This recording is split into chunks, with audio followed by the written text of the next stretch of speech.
Gini pertanyaan tuh gini, apakah bisa kalau saya Islam menyelamatkan kedua orang tua saya yang Kristen, sedangkan orang tua saya kalau diajak Islam tidak bisa? Bagaimana gitu? Gimana? Apakah kalau dia masuk Islam kan Bang, apakah dia bisa menyelamatkan orang tuanya? Orang tuanya diajak masuk Islam gak mau. Ya, hidayah itu tidak ada yang bisa tahu, Bang. Gak ada yang bisa tahu. Yang pasti sekarang ini Anda berada pada kendaraan yang sama. Kendaraan Anda itu arahnya ke neraka. Setiap hari kendaraan Anda itu melaju ke neraka. Makanan yang Anda makan, makanan menuju ke neraka. Ibadah yang Anda lakukan, ibadah menuju ke neraka. Tuhan yang Anda sembah, Tuhan yang menghantarkan Anda ke neraka. Ketika Anda salah satu dari kendaraan ini mencoba untuk menyelamatkan diri, keluar, lari dari kendaraan itu, kemudian mengambil kendaraan baru, kejar kendaraan tadi, panggil mereka naik ke kendaraan Anda, sekuat tenaga Anda memanggilnya, minimal ada upaya untuk menyelamatkan mereka menuju kepada neraka. Dia menuju ke jurang, Anda sudah tahu kita menuju ke jurang, Anda tenang-tenang aja di atas kendaraan, tinggal menunggu detik, tak jatuh ke jurang bersama, celaka. Zalim, ini yang diterangkan Al-Quran. Zalim, disiapkan neraka. Sudah tahu kebenaran, harusnya ketika Anda tahu di kendaraan itu menuju ke neraka, loncat ke bawah. Apapun yang terjadi, Anda mau lecet, mau patah tulang, loncat dulu, lari mencari kendaraan, apakah itu kuda, apakah itu motor, apakah itu mobil, loncat, kejar, kemudian teriaki kepada mereka, tidak ada keselamatan di kendaraan itu, sekarang pindah ke kendaraan ini. Mereka ngotot, bukan kesalahan Anda. Minimal ada yang membawa obor, minimal ada yang membawa cahaya. Kenapa? Ketika mereka berkeras mati dalam kekafiran, Anda kemudian menjadi muslim, anak-anak Anda kemudian menjadi seorang muslim semua. Di antara cucu orang tua Anda ada yang menjadi penghafal Quran. Sangat boleh jadi kemudian di hadapan Allah, ketika para penghafal anak-anak Anda, amal jariah Anda kemudian berdoa kepada Allah, wallahu alam bissawaf, kita tidak tahu. Allah yang menghendaki segala sesuatunya itu bisa terjadi, bukan kita. Kita hanya mengaminkan, kita hanya mengiyakan, dan kita hanya tunduk. Wa ma khalaqtul jinna wal insa illa liya'budu. Kami hanya tunduk kepada perintah Allah.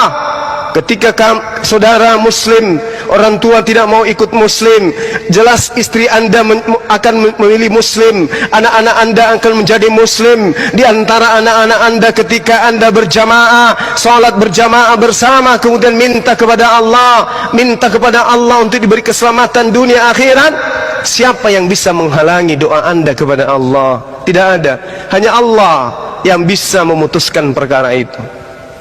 Oke? Daripada jatuh sama-sama, keturunan Anda menjadi kafir, cucu Anda menjadi kafir, anak-anak Anda ke bawah kafir semuanya. Belum tentu Bang semua panjang umur, belum tentu teman-teman apologet yang lain ini panjang umur. Bisa jadi besok hari Bang semua keluar dar, ada yang tembak. Tak ada lagi yang sekencang ini menyuarakan Anda untuk kembali kepada jalan Allah.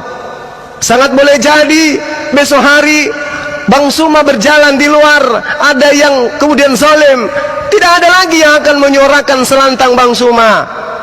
Ada banyak yang berilmu, tapi mereka hanya bisa mengkritik. Ada banyak yang memahami, tapi mereka tak punya daya untuk bicara. Ada banyak yang memiliki faidah-faidah, kaidah ilmu, tapi mereka tidak punya nyali untuk mengatakan la ilaha illallah di hadapan orang-orang kafir. Hanya Bang Suma dan gerakan-gerakan apologet Islam untuk saat ini. 50 tahun kemudian belum tentu ada. Inilah saatnya. Jadi kalau Anda mencetak generasi-generasi kafir, selamanya akan kafir. Tapi kalau hari ini kemudian Anda minta kepada Allah, minta petunjuk kepada Allah, setiap Anda sujud kepada pencipta langit dan bumi, karena ingat, ketika Anda beribadah, memanggil Allah, Allahu Akbar, wahai Engkau yang maha besar, aku memohon kepadamu ya Rabb, lembutkan kedua hati kedua orang tuaku untuk menerimamu sebagai Tuhannya yang telah Engkau ciptakan ingkar kepadamu. Kumohon kepadamu ya Allah, lembutkan hatinya untuk menerima Engkau sebagai Allah pencipta langit dan bumi. maka Allah Subhanahu wa taala mendengarkan. Tapi kalau Anda saat ini masuk ke kamar atau ke gereja panggil Yesus, Yesus, apakah dia dengar? Tidak. Kenapa? Yesus manusia, dia tidak maha mendengar. Tidak ada dalilnya Yesus maha mendengar, tidak ada dalilnya Yesus maha melihat. Bahkan musim buah arak dia nggak tahu. Yang memegang jubahnya pun dia tidak tahu. Bahkan hari kiamat terjadi itu kapan dia juga tidak tahu. Aku tidak dapat berbuat apa-apa dari diriku sendiri. Tapi ketika Anda menjadi seorang muslim, Anda berseru kepada Dia yang Maha Allah, Subhanallah, Maha suci Engkau ya Allah. Dia melihat, Maha mendengar. Sangat boleh jadi kita rayu Allah untuk supaya mengetuk hati kedua orang tua kita. Berarti kita menjadi sebab musabab orang tua menjadi mu'alaf. Bagaimana dengan host kita?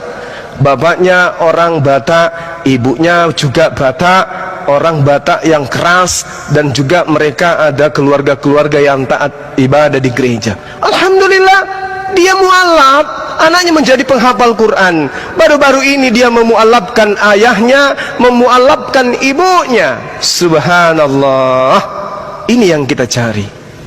Nah, jadi kalau saudara mengatakan, bagaimana kalau orang tua saya kemudian membantah untuk tidak mu'alaf, minimal kita sudah berusaha, dan kewajiban saudara tetap harus semakin taat kepada mereka, harus semakin tunduk dan hormat kepada mereka, kecuali mereka mengajak kembali untuk murtad. Jangan taat tetapi berbakti secara duniawi, itu kewajiban mutlak untuk orang tua walaupun beda akidah. Demikian. Capek juga ya. Minum dulu bang. Silakan Jilangkung. Woi keren banget. Woi apa itu? Woi silakan Jilangkung ditanggapin. Oke. Siap. Mantap bang, mantap. Saya paham, saya mengerti. Masya Allah. Semoga Allah melembutkan hati antum untuk menerima hidayah. Amin.